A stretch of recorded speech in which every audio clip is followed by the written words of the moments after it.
My husband spent 20 years restoring that car. When I found the garage empty, my son said, I sold it.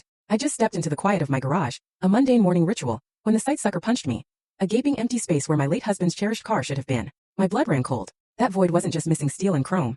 It screamed a betrayal so deep, it shook me to my core. My name is Carol, and what happened next taught me that even after death, the people we love can still save us and deliver a powerful lesson to those who truly deserve it. You see, for 43 years Dennis never not once left that garage door open overnight. But there it was, rolled up, revealing nothing but shadows. 8 months he'd been gone, and I was still getting used to the silence of the house, the quiet of my own thoughts. I stood there, coffee growing cold in my hands, just staring out the kitchen window above the sink. The emptiness felt wrong, like a missing limb. I finally walked out, the cool concrete of the driveway a stark reminder of what used to be. Dennis would have been out here already on a beautiful spring morning like this, rag in hand, meticulously polishing his Shelby. That oil stain in the middle of the floor, dark and familiar from 20 years of the same car, now just marked an absence. An agonizing, aching absence. I peered into the garage.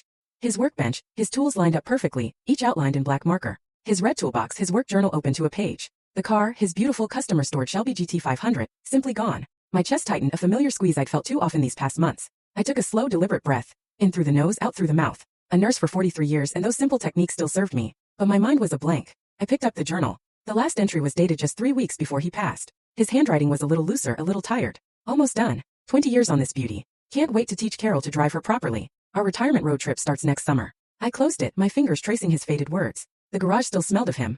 Motor oil, old leather, that orange hand soap he always used. I could almost hear the classic rock he'd play on his old radio, singing along when he thought I wasn't listening. Then, the familiar rumble of Brian's black BMW pulling into the driveway. My son, 38 years old, and still he couldn't look me in the eye when he knew he'd done something wrong. I saw the slump in his shoulders, the way his hands dove into his pockets even from across the yard. Then Vanessa stepped out. Perfect as always. Designer sunglasses, clothes that probably cost more than my monthly grocery bill. She stood by the car watching me even through those dark lenses. Brian stopped at the edge of the driveway. Mom. I waited. He shifted. I need to talk to you about something. Where's the car, Brian? My voice was calm, but inside a storm was brewing. His jaw tightened. That's what I need to talk about. I sold it. The words hung in the air, foreign and incomprehensible. You, what? I sold it. Yesterday. He wouldn't meet my gaze. I needed the money. Vanessa's been planning this Paris trip for months. It's important for her business connections. I couldn't let her down. The tightness in my chest became a vice. My hands trembled, so I crossed my arms. That was your father's car. It was just sitting there. His voice rose, defensive. Dad's gone, Mom. You don't even drive it. It was his. Past tense. He finally looked at me, his eyes tired and red-rimmed. I got a good price for it too. Full story on the channel. Link below. Click now and watch what happened next.